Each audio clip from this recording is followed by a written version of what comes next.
രാഹുൽ മാങ്കൂട്ടത്തിൽ കടന്നുപോകുന്നത് കടുത്ത മാനസിക സംഘർഷങ്ങളിലൂടെയെന്ന് വ്യക്തമാക്കിയിരിക്കുകയാണ് രാഹുൽ ഈശ്വർ. രാഷ്ട്രീയപരമായി ഇരു ചേരികളിലാണെങ്കിലും ഒരു പ്രശ്നം വന്നപ്പോൾ രാഹുൽ ഈശ്വർ മാങ്കൂട്ടത്തിലിനെ പിന്തുണച്ച് രംഗത്തെത്തിയിട്ടുണ്ട്. എക്സ്ട്രീം ഡ്രാമയിലൂടെയാണ് താൻ കടന്നു പോകുന്നതെന്ന ശബ്ദ സന്ദേശമാണ് രാഹുൽ പുറത്തുവിട്ടത്. തനിക്ക് MLA-യോ മന്ത്രിയോ ആകണമെന്നല്ല ഇപ്പോഴത്തെ ആഗ്രഹമെന്നും റൂമിൽ നിന്നൊന്ന് പുറത്തിറങ്ങണമെന്നാണ് ആഗ്രഹമെന്നുമാണ് രാഹുൽ പറയുന്നത്. തന്റെ പ്രിയപ്പെട്ട സഹപ്രവർത്തകൻ മുറിയിൽ കാവലായി നിൽക്കുകയായിരുന്നെന്നും സ്ത്രീകൾക്ക് മാത്രമല്ല പുരുഷന്മാർക്കും ട്രോമയുള്ളതായും രാഹുൽ പറയുന്നുണ്ട്. വിശക്കാറില്ല, അതുകൊണ്ട് ഭക്ഷണം കഴിക്കാറില്ല.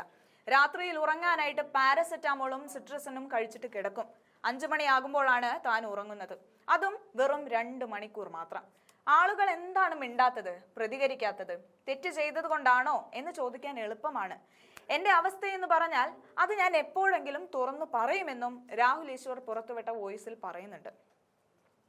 താനും തന്റെ കുടുംബവും അനുഭവിച്ച മാനസിക ബുദ്ധിമുട്ടുകളെ കുറിച്ച് രാഹുൽ പങ്കുവച്ചപ്പോൾ അത് ശിവൻകുട്ടി സഖാവ് ട്രോൾ എന്ന രൂപേണയാണ് സമൂഹ മാധ്യമത്തിൽ പോസ്റ്റ് ചെയ്തിരിക്കുന്നത്.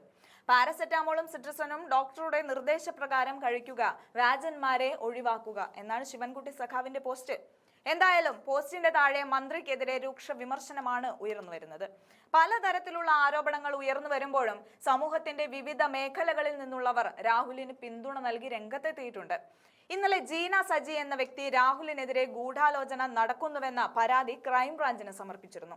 കോൺഗ്രസിലെ 2 മുതിർന്ന നേതാക്കളാണ് ഗൂഢാലോചനയ്ക്ക് പിന്നിലെന്നും അവർക്കെതിരെ അന്വേഷണം വേണമെന്നുമാണ് ഇവർ ക്രൈംബ്രാഞ്ചിന് മുന്നിലെത്തി പരാതി നൽകിയത്.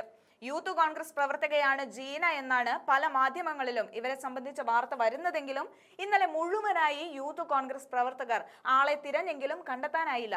രാഹുലിനെതിരെ ഇടതടവില്ലാതെ പരാതികൾ വരുന്നുവെന്നും അന്വേഷണം നടക്കുന്നുവെന്നുമുള്ള വാർത്ത വരുന്നതല്ലാതെ ഇത് സംബന്ധിച്ച സമഗ്രമായ വിവരങ്ങളൊന്നും ഇതുവരെ പുറത്തുവിട്ടിട്ടില്ല. പരാതിയില്ല, കേസുമായി മുന്നോട്ടു പോകാൻ താല്പര്യമില്ലെന്ന് ആരോപണം ഉന്നയിച്ചവർ തന്നെ വ്യക്തമാക്കുമ്പോൾ ആരുടെയൊക്കെയോ ഗൂഢാലോചനയുടെ ഫലമായി പടച്ചുവിട്ടത് തന്നെയാണ് ഈ ആരോപണമെന്നത് തെളിയുകയാണ്.